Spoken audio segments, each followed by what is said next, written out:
हमको ऐसा बाप मिला है जो खुद स्वर्ग में नहीं जाता, लेकिन हमको स्वर्ग में भेज देता है।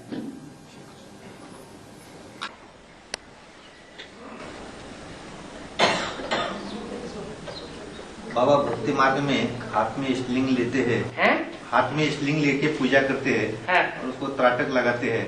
वो त्राटक लगाने से बुद्धि खुलती है, ऐसे कहते हैं। किसी की बुद्धि खुली? आपके गुरुजी की खुली होगी। हाँ, गुरुजी की नहीं खुली है? आपने देखा नहीं? वो भक्ति मार्ग की बात यहाँ की उठाई हुई है। यह हथेली है बुद्धि की सूचक। जैसे हाथ से कोई चीज पकड़ी जाती है, वैसे बुद्धि से भी ज्ञान को पकड़ा जाता है, बात को पकड़ा जाता है, सच्चाई को पकड़ा जाता है, झूठ को पकड़ा जाता है। तो उसको कहते हैं बुद्धि रूपी हाथ। इस बुद्धि रूपी हाथ में शिवलिंग रखा, माना शिव का जो प्रैक्टिकल रूप है, जो निराकारी स्टेज वाला है, उसको हमने बुद्धि रूपी हथेली में धारण कर लिया और उस पर तीसरा नेत्र केंद्रित कर दिया। वो है त्राटक लगाना असली, और वो उन्होंने जो त्राटक लगाया है वो है नकली। ना आज तक किसी की बुद्धि खुली है और ना ऐसा त्राटक लगाने से खुलेगी। हमारी बुद्धि खुली है। क्या प्रूफ है? प्रूफ ये है, पहले हम भक्ति मार्ग के सभाओं में जाकर के कहीं भी इतने प्रश्न नहीं पूछते थे, और अब पूछते हैं। तो साबित होता है बुद्धि खुली है या बंद है। बुद्धि खुली है तब तो पूछते हैं। पूछने का मौका नहीं देते ना। कौन नहीं देता मौका? नहीं, वहाँ पे वहाँ पे मौका भी नहीं देते। वो मौका किस लिए नहीं देते? वो इसलिए मौका नहीं देते कि कोई ऐसा प्रश्न पूछ देगा जो हमने शास्त्रों में पढ़ा ही नहीं होगा, तो हम जवाब कैसे देंगे? जवाब नहीं दे पाएंगे तो बेइज्जती हो जाएगी। और यहाँ तो ऐसी कोई बात ही नहीं भक्ति मार्ग है। भक्ति मार्ग में ही है या तथाकथित ब्राह्मणों के मार्ग में भी है? वो भी तो भक्ति मार्ग की दुनिया की शूटिंग कर रही है ना।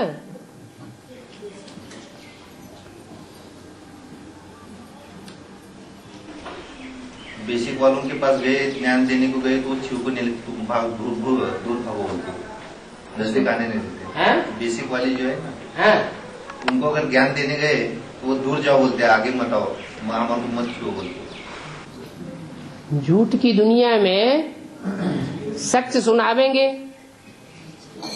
झूठे रत्नों का बाजार लगा हुआ हो, झूठे हीरे बेचे जा रहे हो पूरे मार्केट में, और आप सच्चे रत्न लेकर के पहुंच जाएं, दिखाएं देखो ये है सच्चे रत्न। तो दुकानदार के सामने जो बैठे होंगे ग्राहक, तो उन्हें सच्चाई बताओ कि देखो ये सच्चाई है, ये झूठाई है, तो उन्हें मिर्ची लगेगी कि नहीं लगेगी? तो ऐसे उनको मिर्ची लग रही है। और इतने बड़े गणेश क्यों हाथ छुआ पता दिखता तो आज हाथ धो के गणेश जी के पीछे पड़े हुए।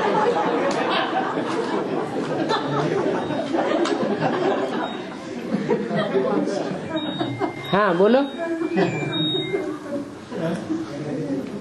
गणेश जी को इतना बड़ा दिखाते और उनका जो हाथ जो है वो चूहा बहुत छोटा है, कैसा सुन पाएगा? गणेश जी को ज्ञानी आत्मा कहा जाता है।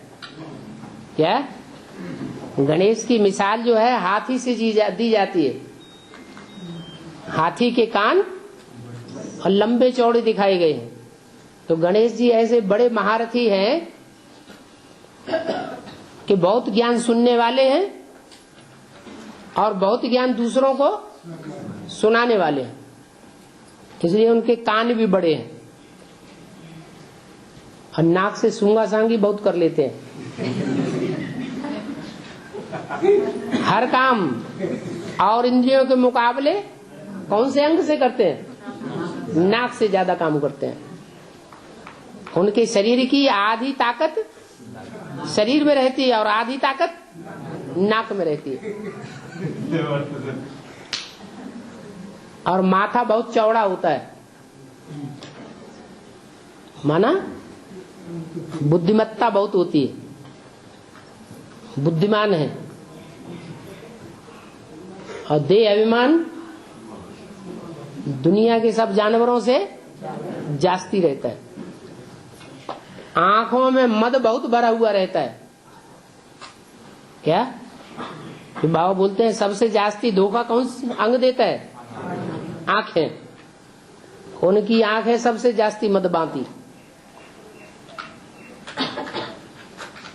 पूंछ उतना काम नहीं करती है। हनुमान जी की पूंछ बहुत काम करती है और उनकी पूंछ उतना काम नहीं करती। माने काम विकार के देह अभिमान की पूंछ उतनी पावरफुल नहीं है जितनी हनुमान जी की दिखाई जाती है। तो ये विशेषताएं दिखाई गई है गणेश जी के पार्ट में।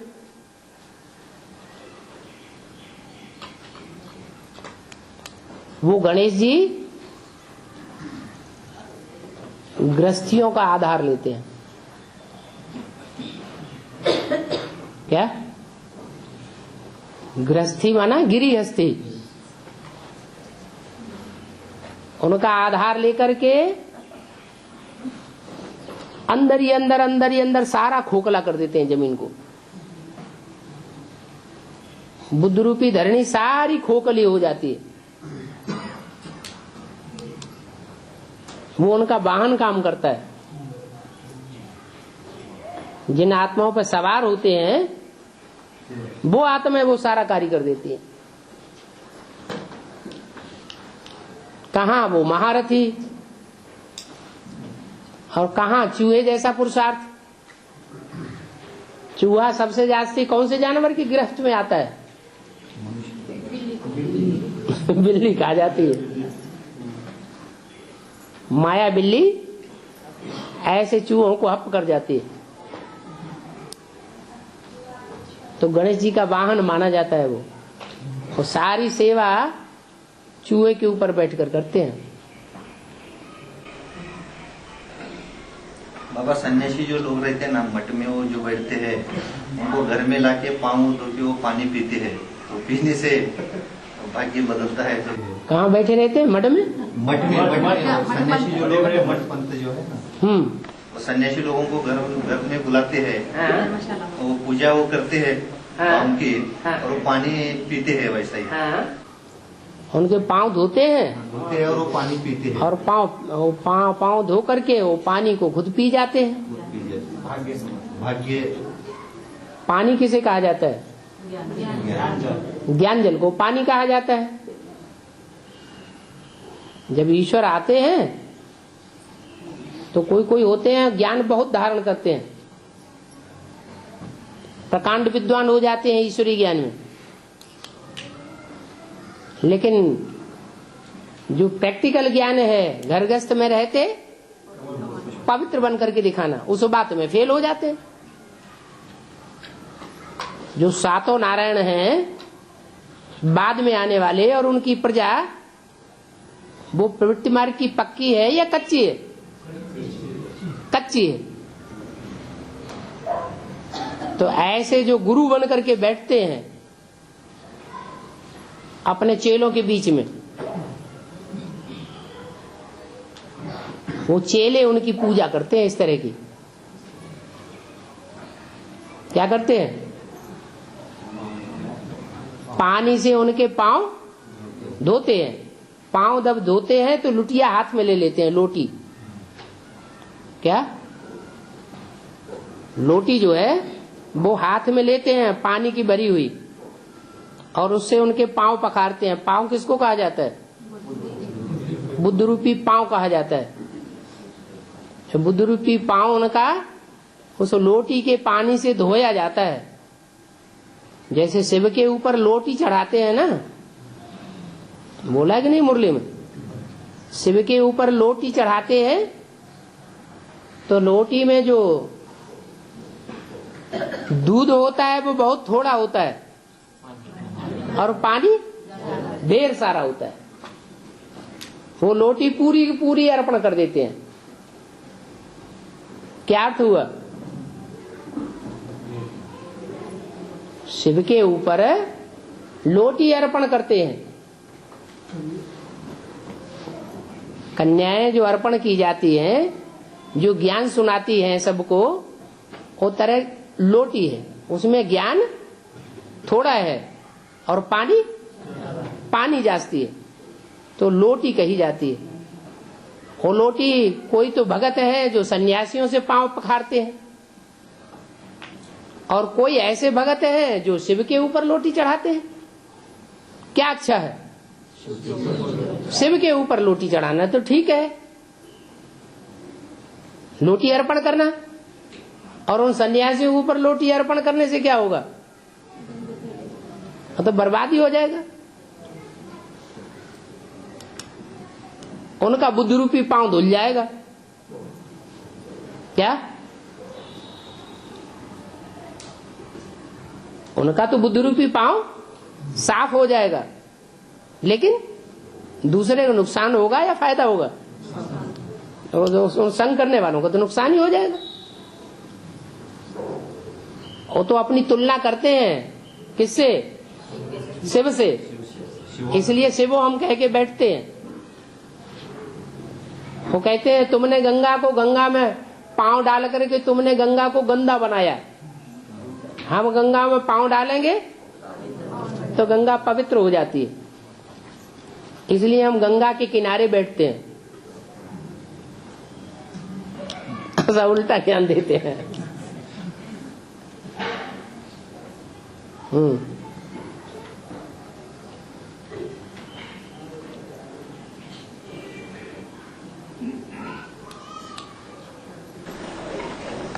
विनाश के बाद आदि पाप आत्माएं बचेंगे और आदि पुण्यात्माएं बचेंगी। तो पुण्यात्माओं में विजय माला के सारे बचेंगे। पुण्यात्मा में विजय माला के भी सारे बचेंगे, और रुद्रमाला के सूर्यवंशी चंद्रवंशी जितने भी होंगे वो भी सारे बचेंगे। अगर चंद्रवंशियों में जो सूर्यवंशी बनकर के अर्पित हो जाएंगे, मन बुद्धि से सरेंडर हो जाएंगे, वो शरीर छोड़ेंगे हैं, बाकी तो शरीर छोड़ना पड़ेगा। अपने अपने समय पर में जो शरीर दबा हुआ है उसमें आकर प्रवेश करके। हाँ जी, हाँ जी, हाँ। वो 2.25 लाख जो बचते हैं रानी पली की क्या समय 2.25 लाख विजय माला से आने वाले जो बचते हैं, हाँ।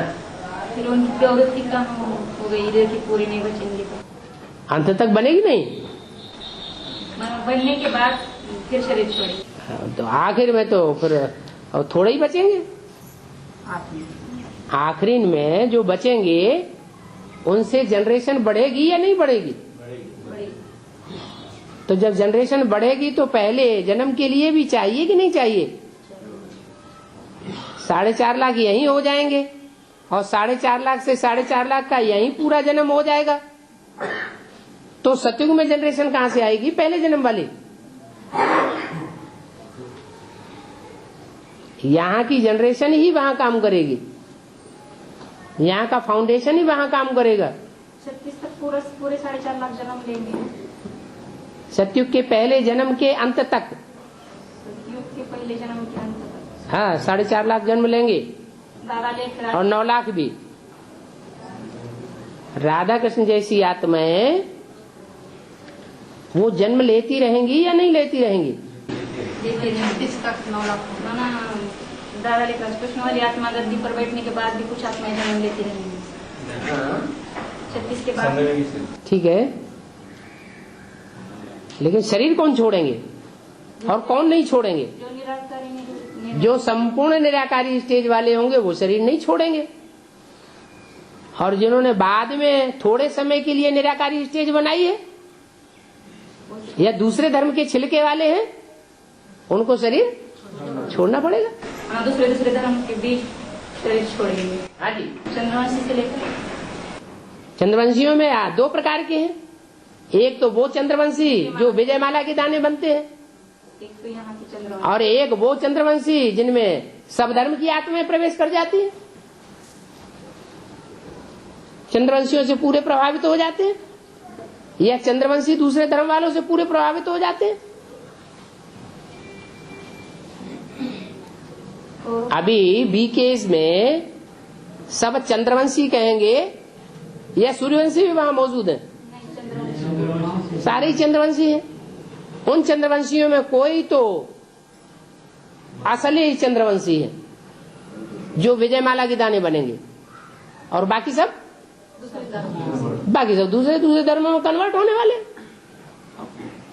तो जो दूसरे धर्मों में कन्वर्ट होने वाले हैं उनको शरीर छोड़ना पड़े या नहीं छोड़ना पड़े? छोड़ना पड़ेगा। जो विजयमाला के मणके होंगे वो निकल आवेंगे, उन्हीं के लिए सारी अभ्यक्तवाणी चल रही है। क्या एडवांस पार्टी जब टाइम आवेगा तो तुम्हारे लिए पूरा फील्ड तैयार करेंगी। एरोप्लेन भी बना रहे कौन? माउंट आबू वाले एरोप्लेन बना रहे? माता गई थी 3 महीने सेवा के लिए। हाँ। बोल रही सुनी बातों में पट्ट विश्वास कर लेना। देखो न जाके वो जो कुछ भी कहेंगे सुनते रहेंगे, सब हम सुनाते रहेंगे। हाँ, कौरव पांडवों ने एटम बम तो नहीं बना रहे शंकर पार्टी को मारने के लिए।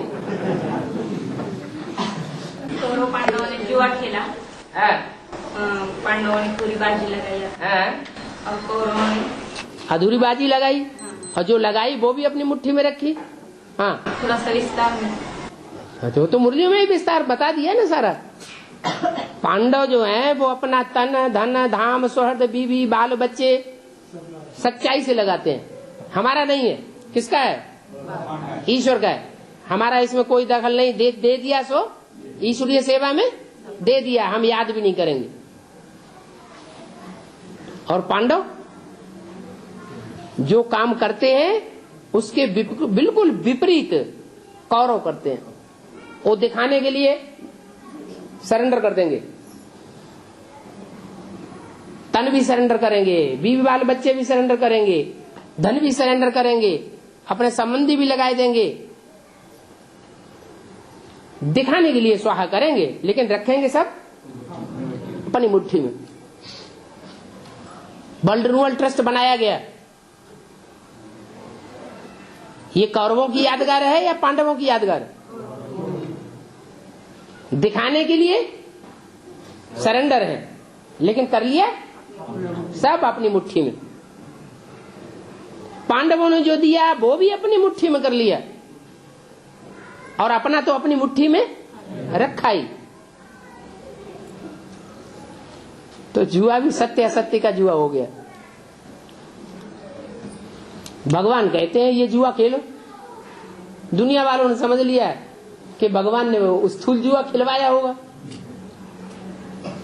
ये असली जुए की बात है या नकली जुए की बात है? ये असली जुआ खिलवाया। और ये तो जो जुआ जितना सच्चाई से खेलेगा उतना सच्चिखंड का मालिक बनेगा।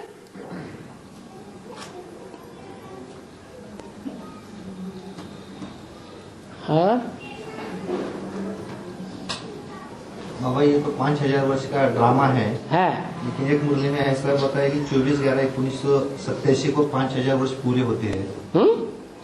24/11/1987 को 5000 पूरे होते हैं।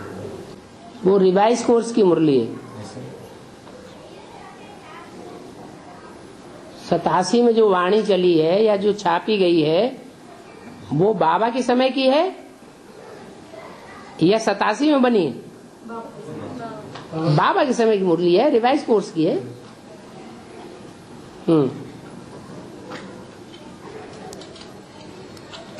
हाँ, 10 वर्ष की घोषणा जिस समय की गई थी उस समय के लिए फिर भी लागू होता है।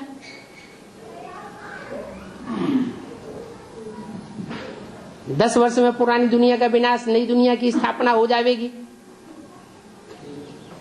तो बुद्ध रूपी क्षेत्र की बात है।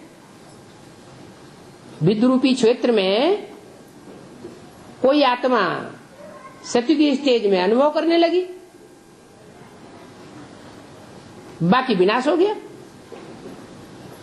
आप मुए मर गई दुनिया। जो दुनिया मर गई वो हमारे काम की नहीं, ये सब मुर्दे हैं।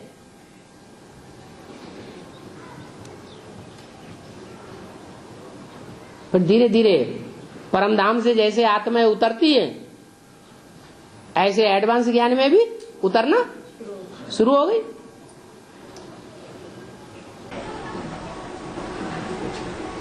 कला वाली नारायण है, वो अपने शरीर से डायरेक्ट बात से ज्ञान नहीं सुनेंगे शिव बाबा से। कौन? कम कला वाली नारायण है, डायरेक्ट सुनेंगे तो फिर वो 4.5 लाख में नहीं आ जाएंगे।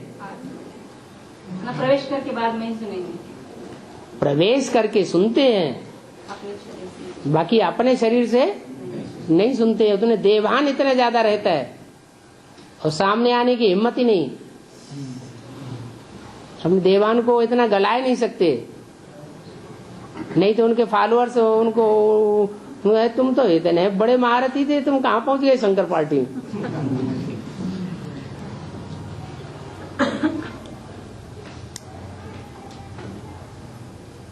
मान मर्तबा छोड़ा नहीं जाता है।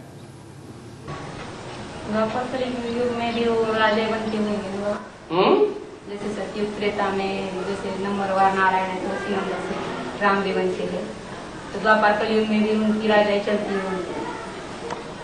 इसकी रामकृष्ण की नहीं, कम कला वाले नारायण कम कला वाले दूसरे धर्म में कन्वर्ट हो जाते हैं, फिर भी राजाई तो चलती है उनकी। जैसे सतयुग त्रेता में राजाई उन्होंने ऊपर से आने वाली आत्माएं वो ज्यादा पावरफुल होती हैं या नीचे वाले जो अनेक जन्म लेते आए हैं वो ज्यादा पावरफुल होते हैं।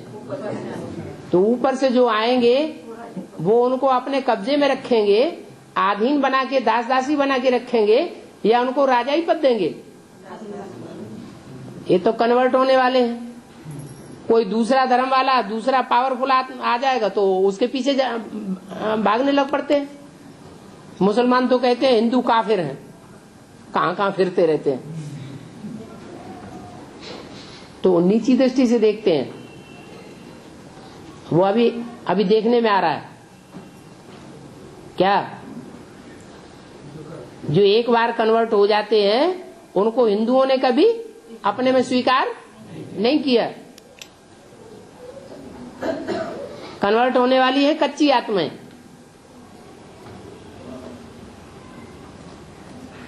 वो यहां भी दास दासी बन करके रहेंगे।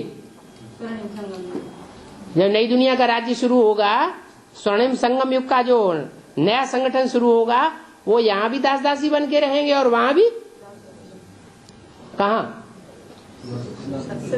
वहां द्वापर में, द्वापर कलयुग में वहां भी दूसरे धर्मों के कंट्रोल में रहते हैं।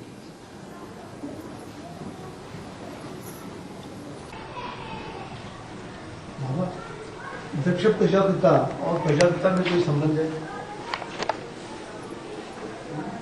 जो शास्त्रों में दक्ष प्रजापति कहा गया है वो संपन्न स्टेज की यादगार है या अधूरे पुरुषार्थ की यादगार है? शास्त्रों में जो भी गायन पूजन यादगार बने हुए हैं वो संपन्न स्टेज के बने हुए हैं। तो शास्त्रों में जो दक्ष प्रजापति कहा गया है वो संगम युग में आदि के समय का पुरुषार्थ का गायन है या अंत के समय का पुरुषार्थ का गायन है? अंत के समय में जब सारी सृष्टि ने उसे अपना पति मान लिया, सारे वृक्ष का, मनुष्य सृष्टि रूपी वृक्ष का क्या मान लिया? पति मान लिया। पति माना रक्षक, तो वो प्रजापति कहा गया है। यज्ञ के आदि में भले वो प्रजापिता था क्योंकि ज्ञान का बीज आरोपण करने वाला था, उसने ब्राह्मणों में ज्ञान का बीज बोया, इसलिए वो पिता है। जो आदि का प्रजापिता वही अंत का प्रजापति कहा जाता है। तो एक ही आत्मा है। और बाबा ये पीयू की जो वालिया कराची के बंगले में गाड़ कर रख दी गई है, उसको फिर से कैसे निकालेंगे? आदमी क्या नहीं कर लेता है, हैं?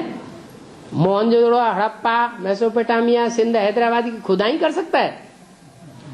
तो वो वानिया कब बाहर निकली? हैं? वो वानिया कब बाहर निकली? कब बाहर निकलेंगी? जब निकालेंगे तब निकलेंगी। और बाबा ये जो गीता ग्रंथ है इसका नाम गीता ही क्यों है? गीत के कारण से क्या दूसरा कुछ और है? इसका गायन है ना, इसने काम ऐसा किया है जो गायन करना ही पड़ेगा। औरों ने ये काम करने की हिम्मत नहीं की, गीता ने हिम्मत की। इसलिए गीता की इतनी महिमा है। उसमें भी झूठी गीता की महिमा है या सच्ची गीता की महिमा है? हाँ? सच्ची गीता की महिमा है। अभी भक्ति मार्ग में कौन सी गीता की महिमा है? झूठी गीता की महिमा है। गीताएं दो है, एक सच्ची गीता, एक झूठी गीता। झूठी गीता की महिमा भक्तों ने की और सच्ची गीता की महिमा जिन बच्चियों ने, ज्ञानियों की बुद्धि में ये बात बैठ गई प्रैक्टिकल में। अभी ब्राह्मणों की दुनिया में क्या बात कि गीता का भगवान साकार में कृष्ण उर्फ दादा लेखराज नहीं है। गीता का भगवान साकार होना चाहिए या निराकार? बिंदु निराकार बिंदु होना चाहिए या साकार होना चाहिए? गीता का भगवान वो तथाकथित ब्राह्मण समझते हैं बिंदु, और हम क्या समझते हैं? निराकारी स्टेज वाला साकार, वो गीता का भगवान है। तो उनको कहेंगे ज्ञानी। ऐसे नहीं कि सिर्फ शिव बाबा ने ये आकर के बात बताई दी, नहीं कि गीता का भगवान कृष्ण नहीं, गीता का भगवान निराकार शिव है। इससे पहले जो विदेशी विद्वान हैं, उन विदेशी विद्वानों ने भी अपने ग्रंथों में लिख करके रखा हुआ है कि पहले गीता निराकारवादी थी, बाद में जो साकार उपासी हैं उन्होंने कृष्ण का नाम डाल दिया। नहीं तो गीता के श्लोक देख लिए जाएं, ढेर सारे श्लोक ये साबित करते हैं कि वो निराकार है, साकार नहीं है। पहले भारत माता कहेंगे या पहले जगत माता? पहले तो जगत माता ही है। ब्राह्मणों की संगम युग दुनिया में पहले कौन प्रत्यक्ष होता है? जगत माता। पहले जगत माता प्रत्यक्ष होती है, बाद में भारत माता। ये ब्राह्मणों की, ज्ञानियों की बात है। लेकिन भक्तों की बात क्या है? बाबा कहते हैं मैं जब आता हूं तो अकेला नहीं आता हूं, हैं? तीनों मूर्तियां साथ साथ होती है। भारत माता भी होती है, जगत माता भी होती है, और जगत पिता भी होता है। तीनों मूर्तियों के साथ आता हूं, अकेला नहीं आता हूं।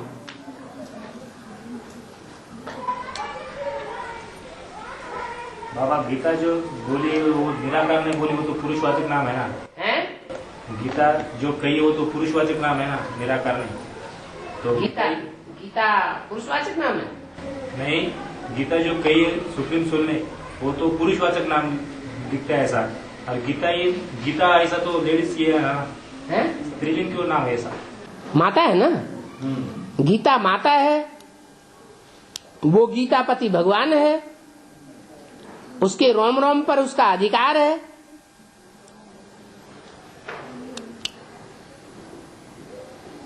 वो जितना उसकी गहराई को जानता है गीतापति भगवान, उतना और कोई नहीं जानता।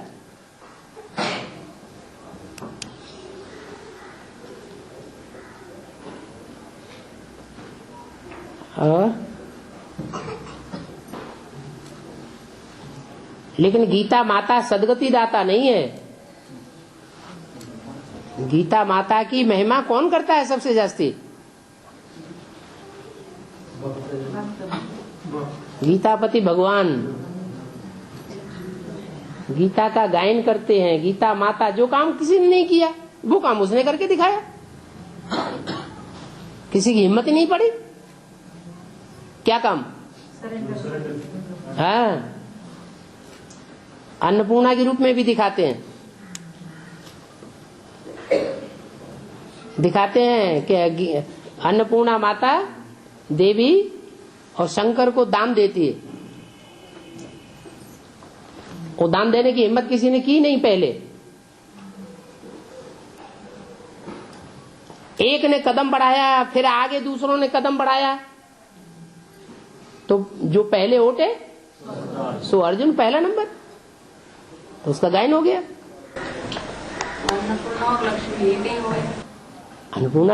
अन्नपूर्णा लक्ष्मी नहीं। अन्न का अर्थ नहीं समझा आपने। याद कहो, स्नेह कहो, प्यार कहो। प्यार शरीर से ही होता है। बिना शरीर के प्यार, बिना कर्मेंद्रियों के प्यार नहीं होता। भगवत गीता और गीता में क्या फर्क है? श्रीमद् भगवत गीता है जीवन कहानी, और गीता में सिर्फ ज्ञान की बातें हैं। क्या? जो गीता है वो महाभारत का एक छोटा सा अंश है, एक अध्याय है, और उसमें एक बड़ा लंबा अंश जो है महाभारत का वो श्रीमद् भागवत है। उसका नाम भागवत इसलिए पड़ा कि उसमें एक अध्याय गोपियों के भागने की कथा का है। दुनिया कहती है भगाया। इस दुनिया वाले समझते हैं जन्म जन्मांतर स्त्रियों को भगाते रहे हैं, ऐसे भगाया होगा, लेकिन इस तरह भगाने की बात नहीं है। कौन सी बात है? वो ज्ञान की बात है। ज्ञान की शक्ति से मन बुद्धि को आकर्षित किया। नहीं तो बांस की मुरली से कोई थोड़ा ही भगती है।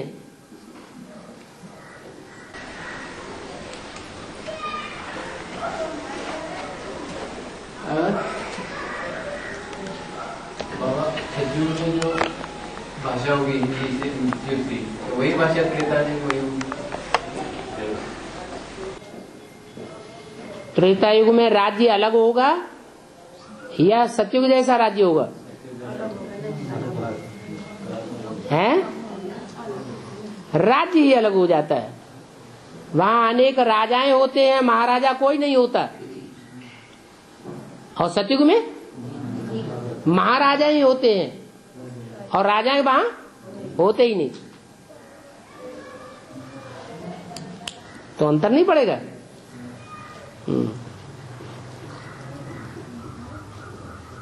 कहा भी जाता है यथा राजा तथा प्रजा। और राजा का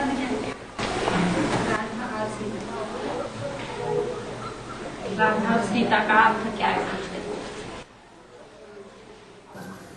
सीता शीत शब्द से बना है। सीता माने ठंडे। क्या है? राधा ठंडी भी है, लेकिन इतनी ठंडी नहीं है जो कोई कंट्रोल में कर ले। कृष्ण किसी बुद्धि को हटा दे, ऐसे शास्त्रों में दिखाते हैं।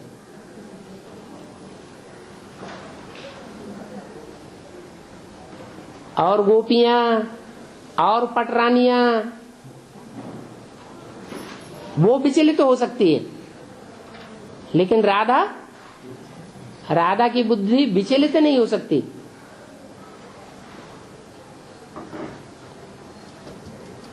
राधा एक ही होती है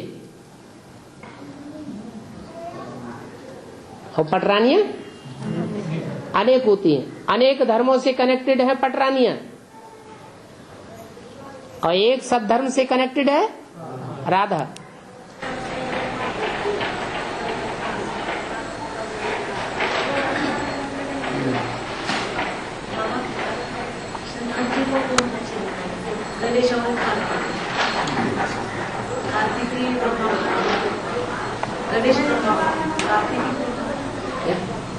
शंकर जी को दो लड़की दिखाई, गणेश और एक कार्तिक। इसका मतलब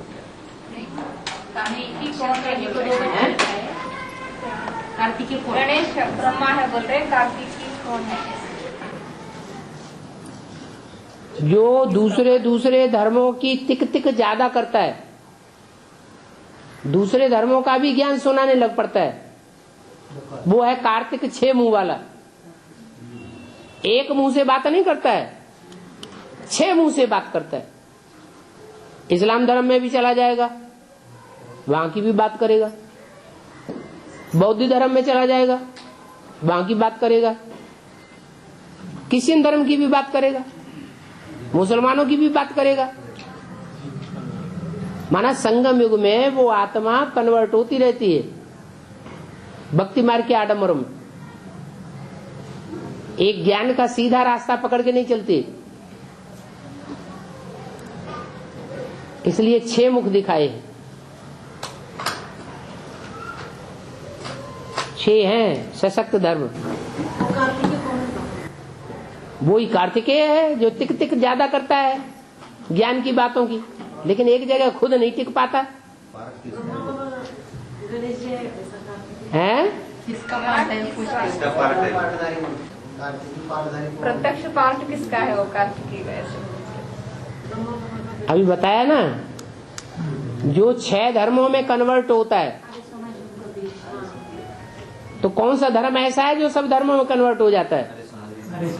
आर्य समझिए, हर धर्म में कन्वर्ट होते हुए जाते हैं। जहां देखी तबा बारात, तो वहीं बिताई सारी रात। द्वापर युग शुरू हुआ, इस्लाम धर्म शुरू हुआ, तो इस्लाम धर्म में कन्वर्ट हो गए। सतो प्रधानता की स्टेज है ना। बौद्ध धर्म शुरू हुआ तो बौद्ध धर्म में चले गए। क्रिश्चियन धर्म आया, क्रिश्चियन धर्म में चले गए। जो हर धर्म में कन्वर्ट होते रहते हैं, जिनका अपना कोई धर्म है ही नहीं, किसी धर्म पे उनको विश्वास ही नहीं, सब धर्मों से विश्वास उठ जाता है। वो आखिरी धर्म है, आखिरी में उनका राज्य चलता है, कांग्रेस राज्य। कांव कांव बहुत करते हैं, अब उसको कांव कांव कहो, तिक तिक कहो, ज्ञान की तिक तिक कहो, अथवा कौओं की कांव कांव कहो, है एक ही बात।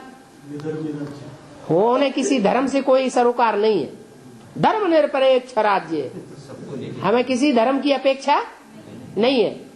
कोई धर्म में तुम चलो, हमको वोट दे दो।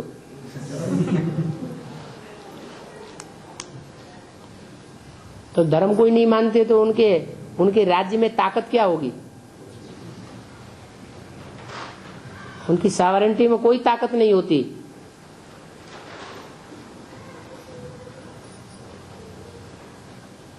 आज के राज्य में कोई ताकत है? कंप्लेंट करते रहो, कोई सुनने वाला नहीं।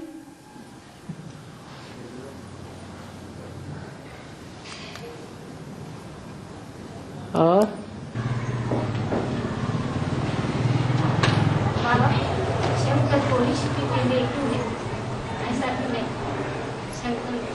चित्रों में दिखाते हैं शंकर विष पीता था। हाँ, तो क्या पूछ क्या रहे हैं?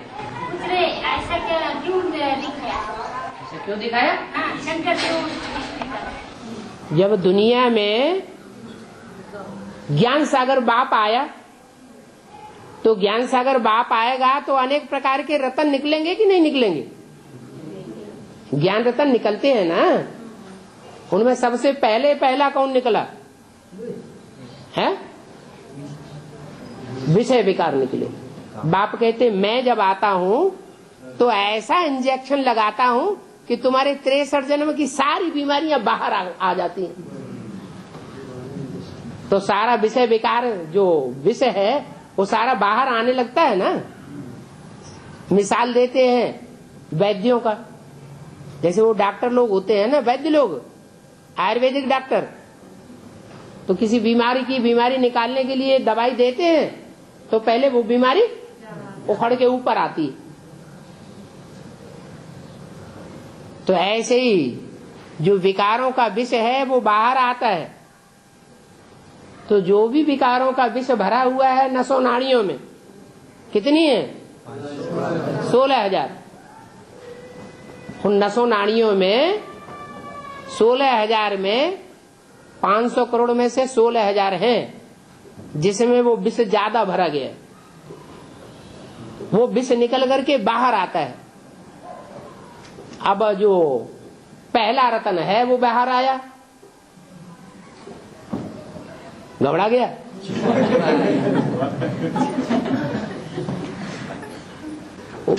उसको बाहर आते सब घबरा गए, देवताएं भी घबरा गए, असुर भी घबरा गए। क्यों घबरा गए? वो देवताएं और जो असुर हैं वो सब क्यों घबराने लगे? क्यों नहीं हिम्मत थी? कोई कारण होगा? है देहाभिमान है। इतनी हिम्मत क्यों नहीं आई पीने की? है हजम करने की नहीं। वो सब प्रवृत्ति मार्ग के नंबरवार कच्चे हैं। एक शंकर पार्वती ही ऐसे हैं जो प्रवृत्ति मार्ग के पक्के हैं। पार्वती भी पक्की या कच्ची? इतनी पक्की कि 84 जन्मों में और कोई को हिस्सा नहीं देती। काहे का? कि 84 जन्मों में कोई संगी साथी बने किसी का।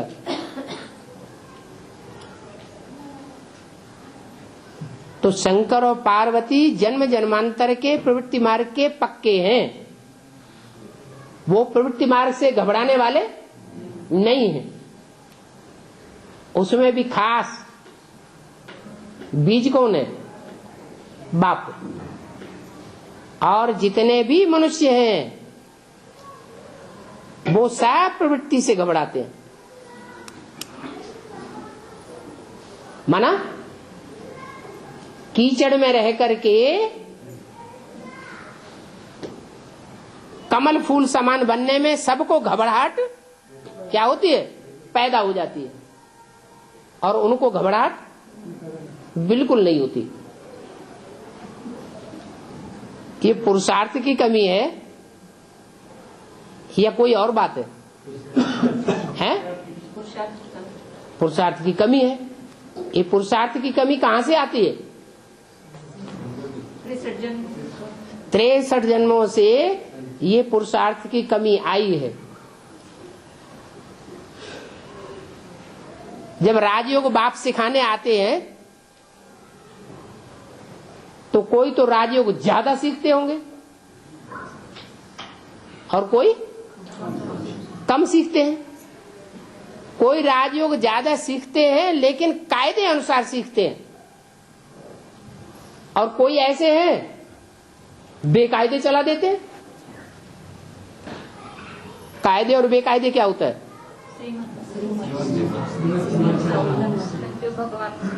कायदे से काम करना माने चोरी चकारी डकैती न करना, और बेकायदे काम करना माना चोरी चकारी डकैती, जितने भी दुनिया में खराब काम किए जाते हैं वो सब करना, और दिखाना ये कि हम बड़े योगी हैं, हम ईश्वरीय ज्ञान पर चलने वाले हैं। तो ईश्वरीय ज्ञान में चलने वाले पक्के सनातन धर्म के होंगे या इस्लाम धर्म में कन्वर्ट हो जाएंगे? और चोरी चकारी करने वाले जरूर इस्लाम धर्म में कन्वर्ट हो जाएंगे। आज भी इस्लाम धर्म की आत्माएं कन्याओं को भगा भगा के इंडिया से ले जाती है, चोरी से भी ले जाती है, डकैती से भी ले जाती है, पैसे के बल पर सब कुछ कर रही है। तो वो शूटिंग करने वाले यहां नहीं होंगे। तो शंकर जी ने वो भी से पी लिया, कायदे अनुसार पिया, बेकायदे नहीं। कायदा माना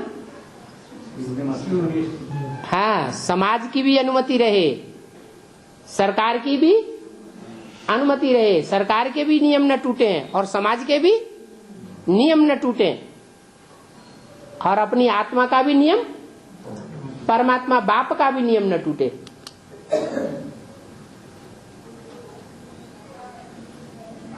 पतित तो सब होते हैं, मुरली में क्या बोला, पतित तो सब होते हैं। तो कायदा है, ये तो कायदा नहीं है कि इस दुनिया में कोई पतित न बने।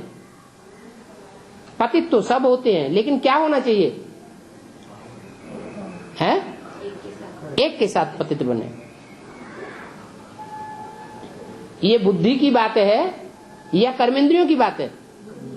बुद्धि की बात है। एकलव्य का लव एक से जुड़ा हुआ होगा तो तीर चलाने में बुद्धि तीखी रहेगी या भोंदू होगा? सब अनुभव करते हैं जिन दिनों विकारी प्रवृत्तियां ज्यादा चलती हैं जीवन में, तो बुद्धि में से ज्ञान सारा उड़ जाता है। और बुद्धि अगर एकाग्र रहे, कर्म करते रहे, बुद्धि एकाग्र बनी रहे, तो बुद्धि में से ज्ञान उड़ेगा। लगाव की बात है, अटैचमेंट की बात है। अटैचमेंट से परे होने की बात है। आखिरी पेपर कौन सा है? नष्टो मोहा स्मृति लब्धा। तो लंबे समय का पुरुषार्थ होगा, उसको स्मृति लब्धा ज्यादा होगा, पहले होगा, या थोड़े समय के लिए पुरुषार्थ किया होगा उसको ज्यादा होगा? लंबे समय का पुरुषार्थ होगा तो स्मृति लब्धा होगा। तो कोई ने नहीं हिम्मत कर पाई क्या विष पीने की, कोई ने पान का बीड़ा नहीं उठाया,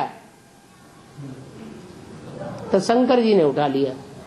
अच्छा चलो तुम अच्छी अच्छी चीजें ले लो, ले लो, बढ़िया बढ़िया चीजें तुम ले लो, अब खराब चीज हमें दे दो।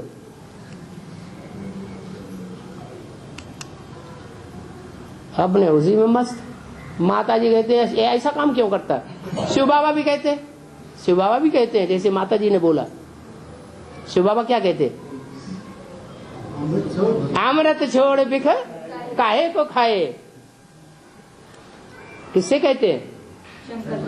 शंकर जी को कहते हैं, जो विश्व का बादशाह बनने वाला उसी को कहते हैं।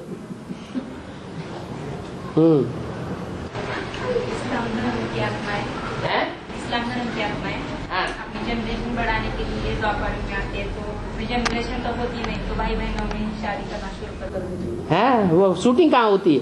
तो ये शूटिंग कहाँ करते हैं? यहाँ संगम में शूटिंग कर रहे हैं। तो उसके आगे तो दूसरे धर्म की भी जनरेशन होती नहीं होगा, दूसरे धर्म पे आते तो उनकी भी जनरेशन नहीं होती है शुरू में। तो वो धर्म कैसे बढ़ता है? नहीं, दूसरे धर्मों की जनरेशन होती है। हाँ, ऐसे बौद्ध धर्म, विधर्मियों में कोई धर्म नहीं होता जब इस्लाम धर्म वाले आते हैं। हाँ, इस्लामियों के बाद जब दूसरे धर्म आते हैं तो विधर्मी बहुत होते हैं। हाँ जी। तो वार्तालाप को नंबर क्यों नहीं मिल रहा है? वार्तालाप की जो सीढ़ी है, हाँ, उसको नंबर क्यों नहीं? तारीख तो मिल रही है, तारीख में भी सीरियल होता है। आज की तारीख डाली जाएगी तो सीरियल नहीं बनेगा, बन जाएगा। बाद में जब सेटिंग अच्छी हो जाएगी तो वो भी दे दिया जाएगा।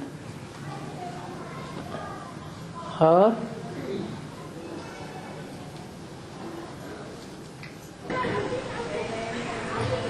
मगर जो रामदेव बाबा के प्राणायाम सिखाए जा रहे हैं, तो वो करना ठीक है या नहीं?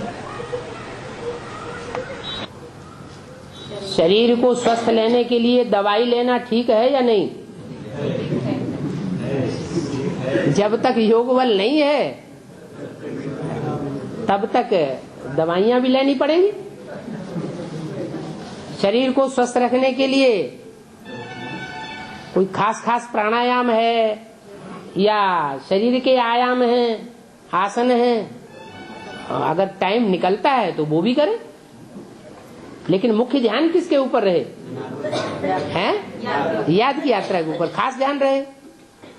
प्राणायाम करें तो भी ध्यान रहे, आसन लगाएं तो भी ध्यान रहे, क्योंकि मालूम है 2500 साल से ये आसन प्राणायाम करते चले आए, आखिरी निस्तार तो दुनिया में किसी का हुआ नहीं। ऐसे ही फालतू चिल्लाते हैं कुंडलनी शक्ति जागृत करेंगे, कुंडलनी शक्ति जागृत होती है, हुआ आज तक किसी का भी नहीं। होता है कि नहीं है? बिल्कुल नहीं होता। कोई का आज तक हुआ नहीं जो कुंडलनी शक्ति जागृत हो जाए और सैकड़ों साल का आदमी बना रहे। चक्कर वक्कर सब ऐसे ही हो, दम चक्कर में फंसे हुए हैं।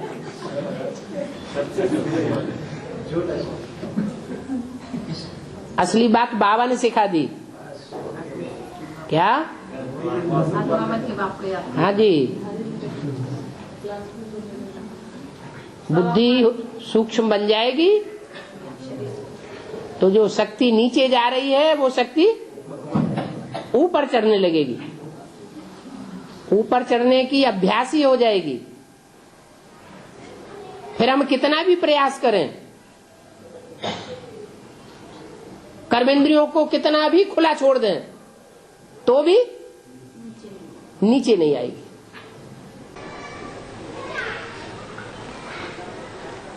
और तो हमारे पास एक कुमार आता है 10 साल से, कुमार आता है ज्ञान सुनने के लिए। वो कॉलेज था तो हर रोज आके गान माना कॉलेज के 1 घंटा आके सुन के जाता था। अभी तो छुट्टी का दिन है तो फिर वो माँ के पास पैसे लेके अभी हर रोज आता है सुनने के लिए। उसकी माता हमारे पास आके बोल रहे हमारे बच्चों को पागल बनाया आप लोग। वो बोलता मैं मुरली सुने बगैर नहीं रह सकता हूँ। उसके पास सीढ़ी माना कुछ नहीं सुनने के लिए, तो बोल रहा है मैं क्या करूँ। कितना टाइम हो गया उसे सुनते हुए? 10 साल। वो बोलता है मुझे लास्ट से फर्स्ट जाना है। 10 साल? नहीं 10 महीने हो गए। 10 महीने तक अभी उसे भट्टी नहीं करा पाई? माना वो पैसे नहीं है ना जाने के लिए, जाना चाहता था कि पैसा नहीं। बाबा तो बोलते हैं ऐसा हो नहीं सकता माना घर वाले कि कोई को बाबा से मिलने के लिए पैसे की कमी पड़ जाए। वो बोलते घर में ही बैठे क्या करना है, बाहर गाँव को नहीं जाओ हर रोज पैसे। कोई और बात होगी पता चलेगा बाद में। हैं? उसकी घर वाले नौकरी भी करने नौकरी भी नहीं करने देते? अच्छा, इकलौता है? खेती ऐसे सामान। नहीं, अकेला लड़का है? दो हैं। अच्छा, फिर उसको युक्ति क्या होता है? मैंने युक्ति ज्ञान सुनने अभी हर रोज कैसे सुनना है? उसको बाप का पूरा परिचय नहीं मिला है। परिचय बुद्धि में बैठ जाए तो बाबा कहते 1 सेकंड भी रुक न सके। कोई कितना भी बंधन में हो, अगर पूरा निश्चय बैठ जाए तो आत्मा भागेगी। चलो अब तो 1-2 उठने लगे, और गई सभा।